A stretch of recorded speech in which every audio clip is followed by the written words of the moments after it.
말씀 맞습니다. 시편 38편 1절에서부터 4절까지 말씀입니다.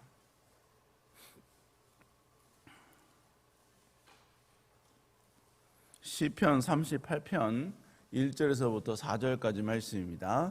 다 같이 말씀 받겠습니다. 시작. 여호와여, 주의 노하심으로 나를 책망하지 마시고 주의 분노하심으로 나를 징계해.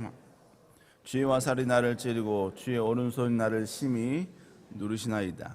주의 진노로 말미암아 내 살에 성한 것이 없사오며 나의 죄로 말미암아 내 뼈에 평안함이 없나이다. 내 죄악이 내 머리에 넘쳐서 무거운 짐 같으니 내가 감당할 수 없나이다. 아멘. 오늘 시편 38편 1절에서부터 4절의 말씀을 가지고 현실을 하나님과 연결시키기라는 제목으로 함께 말씀을 나누도록 하겠습니다. 여러분, 시편은 시편 기자의 저술 목적에 따라 다양한 주제로 기록이 되어 있습니다. 그런데 특별히 참회시, 즉 자신의 죄를 회개하고 고백하는 이러한 시는 전체 시편이 총 150개인데 그 150편 가운데 7개가 있습니다. 그리고 오늘 우리가 읽은 시편 38편도 7개의 참회시 가운데 하나로 우리에게 알려져 있습니다. 특별히 오늘 시편 38편은 크게 4개의 큰 단락으로 구성이 되어 있습니다. 먼저 1절서부터 4절까지는 자신의 상황 가운데 벌어지고 있는 그 고난의 원인이 무엇인지 밝히면서 하나님께 회개하는 장면을 우리에게 소개하고 있습니다. 그리고 1절서부터 5절까지, 5절서부터 이제 마지막까지는 자신이 경험하고 있는 이 고난이 구체적으로 무엇인지에 대해서 쭉 나열을 하고 있죠. 그래서 5절부터 10절까지는 자신의 육체의 고통을 고백하고 있고, 그 다음에 11절서부터 18절까지는 자신이 경험하고 있는 어떤 사회적인 외면들, 이런 부분들을 고백하고 있으며, 19절서부터 마지막 9절까지는 바로 더욱더 강력해진, 포악해진 원수들에 대해서 고백을 하고 있습니다. 특별히 오늘 본문은 다윗이 경험하고 있는 그 고난들, 그 고난의 원인, 그 원인이 무엇인지 그는 밝히고 있고요. 그리고 그 원인 앞에서 다윗은 과연 어떤 고백을, 어떤 자세를 취할 것인가, 이것을 먼저 고백하고 있는 것입니다. 자, 그러면 오늘 본문에서 다윗은 어떤 고백을 하고 있는가? 지금 다윗은 자신의 고난, 이 모든 것들을 자신의 문제임을 밝히면서 하나님과 연결시키고 있다는 것입니다. 지금 다윗은 고난과 고통 가운데 있습니다. 오늘 본문에서 다윗은 자신이 경험하고 있는 이 고난의 종류가 뭔지, 그리고 그 고난의 깊이가 어느 정도인지 이것을 고백하고 있는 것이 아닙니다. 오늘 본문에서 다윗은 자신이 경험하고 있는 이 고난의 근본적인 원인이 뭔가, 자신이 왜 지금 이 고난을 경험하고 있는가, 자신의 인생 가운데 왜 이렇게 모든 원수가 발생하고 왜 이렇게 자신의 삶 가운데 아픔이 발생하는가, 그 근본적인 원인을 우리에게 밝히고 있습니다. 그러면 오늘 본문에 다윗은 자신이 경험하고 있는 이 고난의 근본적인 원인에 대해서 뭐라고 고백하고 있는가? 자, 시편 38편 1절 한번 읽어볼까요? 시작. 여호와여, 주의 진노하심으로 나를 책망하지 마시고. 지금 자신이 경험하고 있는 이 모든 것들은 자신의 무능함, 아니면 갑자기 출현한 원수들이 다양함, 이 부분으로 이야기하고 있는 것이 아닙니다.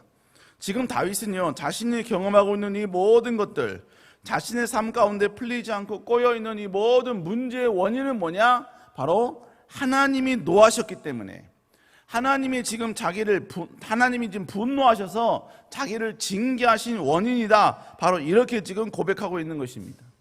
여러분, 이 고백은 하나님을 탓하는 고백이 아닙니다. 오히려 자기 자신을 탓하는 고백이에요. 왜냐하면 다윗은 지금 자기의 잘못으로 말미암아 하나님이 진노하셨고 분노하셨고, 그 까닭에 자신의 삶 가운데 고난이 왔고 아픔이 왔고, 그리고 원수들이 강성해졌다라고 지금 고백하고 있는 것이기 때문인 것이죠. 자, 그래서 다윗은 3절에서 이렇게 고백합니다. 3절 한번 읽어보겠습니다. 시작. 주의 진노로 말미암아 내 살에 성한 것이 없사오며 나의 죄로 말미암아 내 뼈에 평안함이 없나이다. 지금 주님의 진노로 말미암아 자기는 성한 것이 없다, 이렇게 고백을 하면서 나중에는 자신의 죄로 말미암아 자신의 뼈에 평안함이 없다, 이렇게 지금 고백하고 있는 것입니다.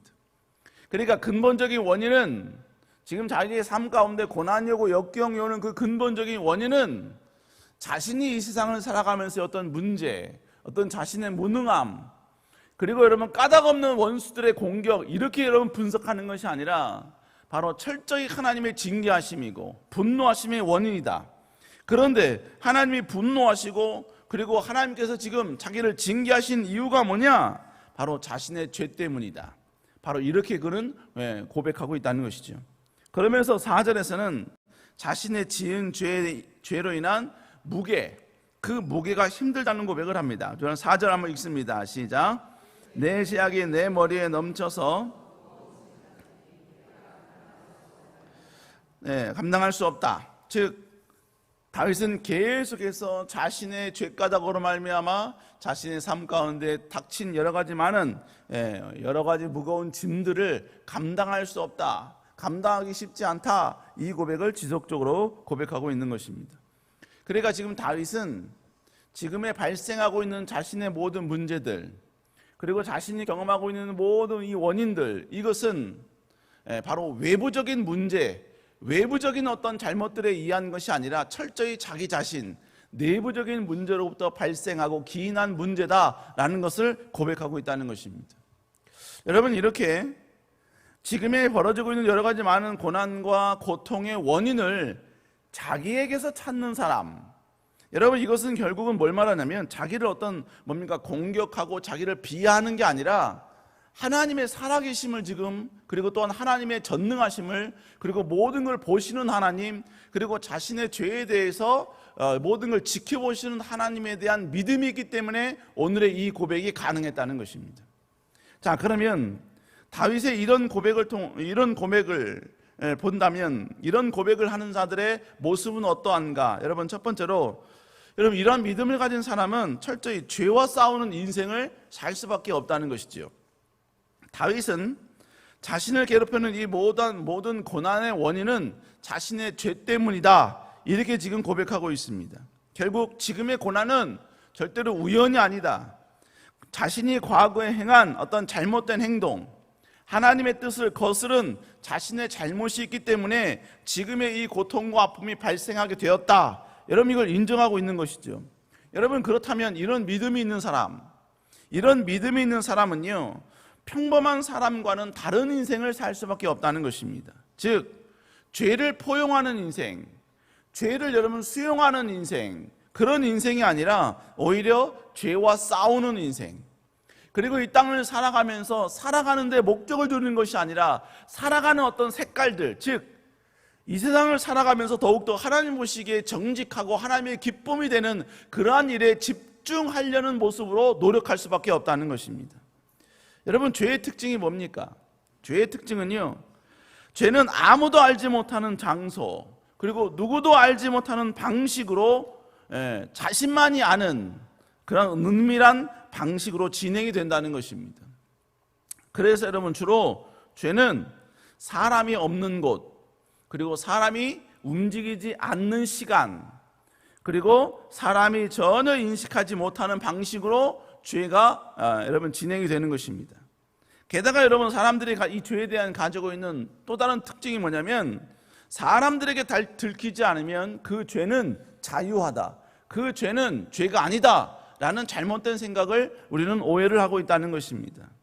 여러분, 그래서 주로 다른 사람의 눈에서 눈물을 흘리게 하는 사람들 보면요, 법에 걸리지 않는다면, 자신이 여러분이 법에 접촉되지 않고 법에 접촉됐다는 사실을 모르고 있다면, 그리고 자신이 여러분 어떤 경찰에 어떤 법의 공권력에 여러분 제외됐고 아직 거기에 여러분 접촉되지 않는다면 자신이 지은 죄에 대해서 전혀 죄라고 인식하지 않는 것입니다.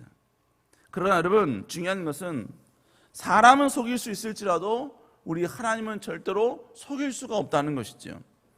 여러분, 그러므로 결국 이 하나님을 속일 수 없다는 것을 내가 마음 가운데 뼈저리게 느끼고 안다면 아무리 은밀한 장소랄지라도, 은밀한 방법이라 할지라도 평생 누구도 인식하지 못하는 그러한 죄라 할지라도 우리는 그 순간 죄를 거부할 수 있게 되는 것이고, 죄를 향하여 저항할 수 있게 되는 것이고, 여러분, 죄와 싸우는 인생이 될 수밖에 없다라는 것입니다. 또한 여러분, 죄가 가지고 있는 게 뭡니까? 죄를 선택하는 그 순간만큼은 우리에게 즐거움과 유익을 준다는 것입니다. 사람이 죄를 선택한 이유가 뭡니까? 절대로 자신이 괴롭자고 죄를 선택한 사람은 이 세상에 누구도 없습니다. 죄를 선택한다는 것은 결국 그 죄를 지음으로 말미암아 내게 유익이 있기 때문에 죄를 짓는 것이죠. 그런데 그 대부분의 유익은 뭐와 관계 있느냐? 순간의 어떤 즐거움, 순간의 쾌락.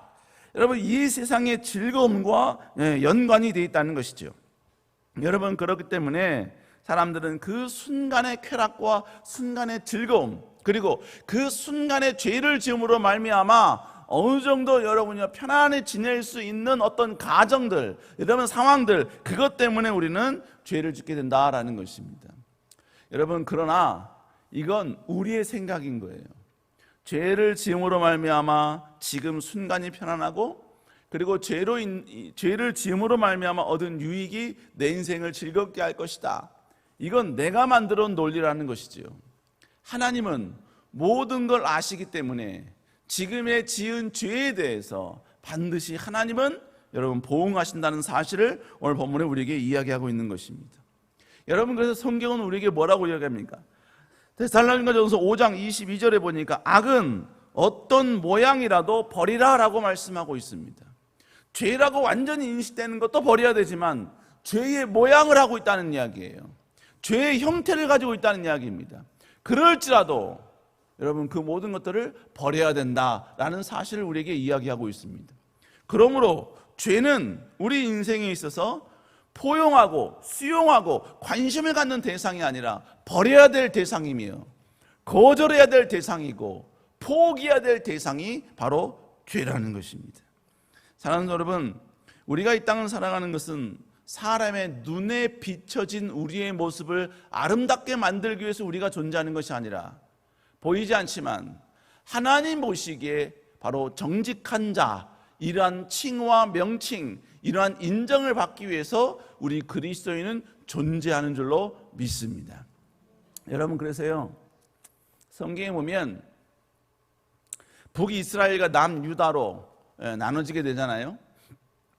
그때 북쪽에는 19명의 왕이 있고 남쪽에는 20명의 왕이 등극하게 됩니다. 총 39명의 왕에 대해서 성경은 이 모든 사람들이 하나님 보시기에 어떤 존재인지, 어떤 왕들이었는지를 명확하게 이야기해 줍니다. 그래서 이 왕은 하나님 보시기에 악하였더라, 이 왕은 하나님 보시기에 선하였더라. 여러분, 이렇게 39명에 대한 하나님에 대한 평가가 명확히 나오고 있다고 하는 것입니다.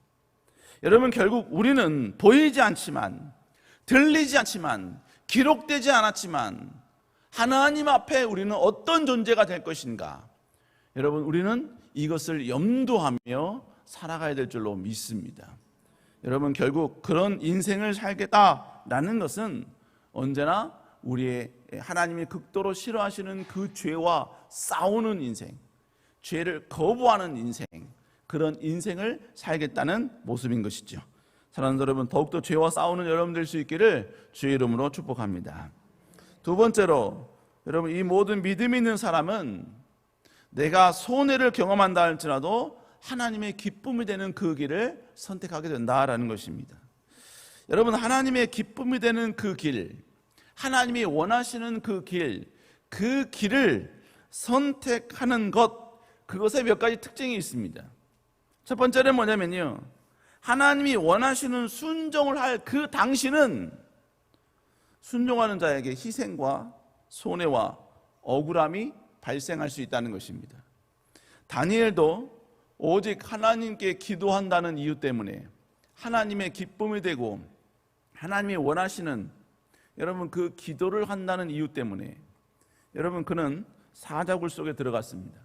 다른 말로 이야기하면 어마어마한 큰 희생과 손해를, 억울함을 경험했지요. 즉 죽음이라는 그 문턱까지 가게 된 것입니다. 요셉도 보디발의 아내의 유혹을 거절했지요. 그가 거절했던 이유가 뭡니까? 그의 고백을 보면 내가 하나님 보시기 어찌 죄를 범하리오라는 고백을 합니다. 그러니까 그는 유혹을 거절한 것은 인간적인 본성, 그가 여러분 성품이 착했기 때문이 아니라 그는 하나님을 의식했기 때문에 아무도 모르는 그 여러분요, 그리고 보디발이 누구도 알 수 없는 죄의 분위기와 환경을 조성해 놨잖아요. 모든 종들을 다 여러분 집 밖으로 내보냈지 않습니까? 여러분 그럴지라도 완벽히 여러분요 비밀이 보장되는 그 순간에도 그는 보디발의 아내의 유혹을 거절했습니다. 그 거절함으로 말미암아 그는 종이었기 때문에 죽을 수 있었죠. 그러나 여러분 우리가 너무나 잘 아는 것처럼 요셉은 그 까닭에 감옥에 가게 됩니다. 감옥에 갔다는 것은 요셉이 지금까지 쌓아놓았던 모든 노력과 명예, 이 모든 것들이 단번에 한순간에 여러분 버려졌다, 무너졌다라는 의미인 것입니다. 결국 하나님의 말씀에 순종하는 그 당신은 손해가 있을 수 있습니다. 억울함이 있을 수 있습니다. 때로는 위기가 찾아올 수도 있다는 것이죠. 여러분 40일 동안 가나안을 정탐하고 돌아온 여호수아와 갈렙, 여러분 그들은 하나님의 뜻이 무엇인지를 고백합니다. 하나님은 가나안 땅을 정복할 수 있다, 하나님은 그렇게 약속하셨다, 그 말씀을 계속해서 주장하지요. 그런데 그때 이스라엘 백성들은 어떻게 반응합니까? 하나님의 말씀에 순종하려는 그들을 향하여서 돌을 들었고 그들을 죽이려고 했습니다. 결국 하나님의 약속에 순종하려고 했던 사람들은 그 순간, 순종하려는 그 순간에는 모든 것을 잃기도 했고 고통을 경험하기도 했고 심지어는 죽을 뻔하기도 했습니다. 모든 걸 빼앗기기도 했습니다. 모든 것을 전부 다, 모든 것이 다 무너지기도 했습니다. 그러나 여러분 순종의 두 번째 특징은 여러분 결론적으로 하나님은 그들을 높여주시고 세워주신다는 것입니다. 하나님의 말씀에 순종했기 때문에 고난과 위기를 경험하는 자에게는 반드시 순종의 대가를 치른 그들에게 그 대가 이상의 놀라운 축복과 형통과 은혜를 그들에게 공급해 주신다는 것입니다. 그것을 증명한 것이 성경인 것입니다. 그러므로 여러분 우리는 순종으로 인해 지금 당장의 손에 빼앗김, 고통이 있다고 할지라도 우리는 죄를 거부할 수 있는 담대함이 우리 안에 있어야 하는 것입니다. 그 담대함은 나의 단호한 결단으로부터 나오는 것이 아니라 바로 전능하신 하나님의 존재를 신뢰하면 그 선택이 가능한 것입니다. 지금은 아무런 변화가 나타나지 않을지라도 우리 하나님은 모든 걸 보고 계시고 반드시 하나님의 뜻을 순종하여 모든 고난을 감내하는 자는 하나님이 위대한 기적과 역전으로 바꾸어 주신다라는 하나님에 대한 철저한 신뢰가 있을 때 누구도 하지 못하는 그 길을 걸어갈 수 있고 누구도 선택하지 못하는 그 선택을 과감하게 선택할 수 있다는 것입니다.